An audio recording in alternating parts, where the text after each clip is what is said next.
Kembali di Kompas Siang, Saudara. Setelah sempat ditunda sidang pembacaan nota keberatan atau eksepsi mantan Menteri Pertanian Syahrul Yassin Limpo akhirnya digelar hari ini.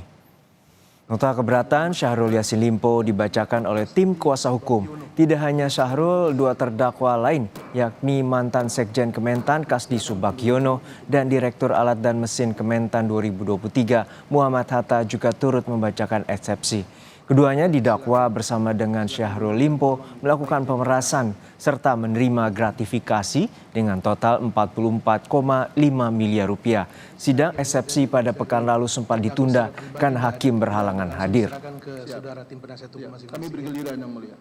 Kita pantau jalannya sidang eksepsi mantan Menteri Pertanian Syahrul Yassin Limpo. Sudah ada jurnalis Kompas TV Nanda Aprilia di Pengadilan Tipikor Jakarta. Nanda, tadi dalam nota keberatan atau eksepsi dari Syahrul Yassin Limpo, apa saja poin-poin keberatan yang dibacakan oleh tim kuasa hukum Syahrul Limpo terkait dengan surat dakwaan dari jaksa?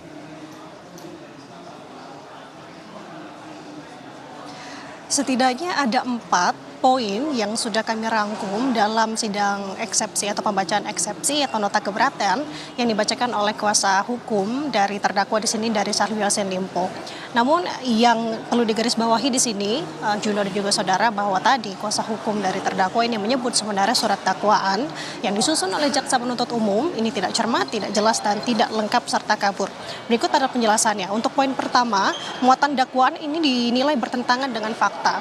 Yang pertama ini diungkapkan adanya perbedaan jumlah iuran Ditjen Tanaman Pangan 2023. Sebagaimana dalam dakwaannya dibacakan oleh jaksa penuntut umum kemarin bahwa untuk Ditjen Tanaman Pangan 2023 ini memberikan iuran sebesar 990 juta rupiah terhadap Syahrul Yassin Limpo.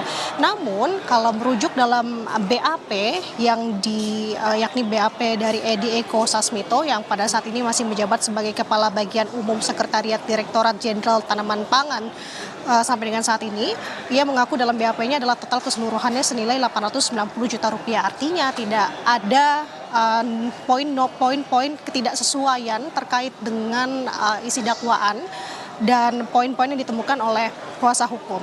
Serta yang selanjutnya poin kedua di sini Juno, bahwa soal meminta jatah 20%. Sebagaimana kita tahu dalam dakwaan yang dibacakan JPU kemarin ada permintaan jatah atau patungan yakni dimintai oleh Syahrul Yassin Limpo kepada setiap eselon 1 di Kementerian Pertanian, baik itu dari sekretariat dan juga dirjen lainnya. Namun ini ditampik nyatanya pada eksepsi yang dibacakan oleh kuasa hukum Syahrul Yassin Limpo bahwa soal meminta jatah 20% ini dari masing-masing Ditjen di Kementan merupakan bentuk upaya dari jaksa penuntut umum untuk mendramatisir dari perkara ini.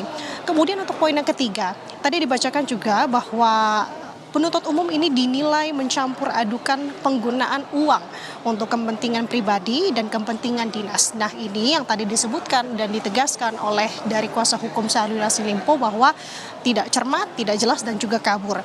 Jadi dalam dakwaannya disebut pengumpulan uang untuk kepentingan pribadi dan juga keluarga. Sebagaimana kita tahu dalam dakwaannya kemarin, memang uang-uang yang dilakukan atau pemerasan yang dilakukan oleh Syahrul Yassin Limpo ini diduga untuk kepentingan pribadi dan juga kepentingan dari keluarga salah satunya. Namun ditegaskan salah satu contoh tadi yang dipaparkan adalah untuk kepentingan pribadi penggunaan charter pesawat. Ini tidak demikian, bahwa tadi dari kuasa hukum ditegaskan charter pesawat atau sewa pesawat ini tidak hanya digunakan oleh terdakwa saja, namun ini digunakan untuk kepentingan dari Kementerian Pertanian, yakni digunakan untuk kepentingan dinas. Nah, untuk poin yang terakhir, yakni dari hal tersebut menyambung soal lelang jabatan dan tuduhan pengumpulan uang ini tidak benar adanya, maka tadi secara tegas menilai surat dakwaan JPU ini tidak cermat, tidak lengkap dan juga sangat kabur, dan dinilai bahwa ini bisa batal demi hukum. Nah, namun yang menjadi pertanyaannya di sini Juno, bahwa kalau kita mengingat secara garis besarnya dari dakwaan yang disampaikan oleh JPU kemarin adalah dugaan pemerasan total senilai 44,5 miliar rupiah. Namun, seiring tadi kami mendengar pembacaan dari eksepsi atau nota keberatan dari kuasa hukum dari Syahrul Yassin Limpo terkait hal ini, tampaknya memang tidak atau bahkan tidak ada singgungan pembahasan atau menepikan terkait dengan hal tersebut. Namun memang terlebih lagi untuk poin yang ini ada soal uang pemerasan yang diperuntukkan, kita tahu tadi tidak hanya untuk ke pribadi saja, tidak hanya untuk keluarga saja, bahwa dalam dakwaan dari JPU kemarin uang ini digunakan juga untuk keperluan kado. Bahkan ini uang juga mengalir ke salah satu partai yang menaungi Syahrul Yassin Limpo pada saat itu, yakni Partai Nasdem. Namun ini tidak ada penjelasan yang kami dengar dalam eksepsinya terkait dengan hal tersebut. Nah, tentu dari hal ini, dari kuasa hukum terdakwa meminta 3 hal setidaknya menjadi pertimbangan dari majelis hakim dari yang dibacakan nota keberatan pada hari ini.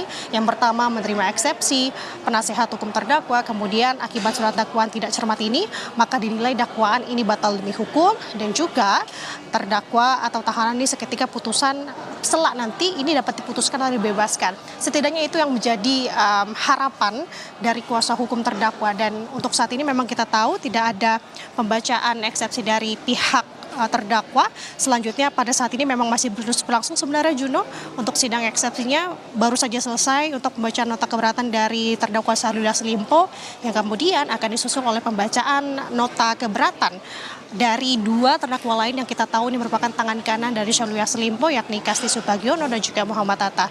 Jadi sama-sama kita tunggu bagaimana kelanjutan ke depannya, Juno.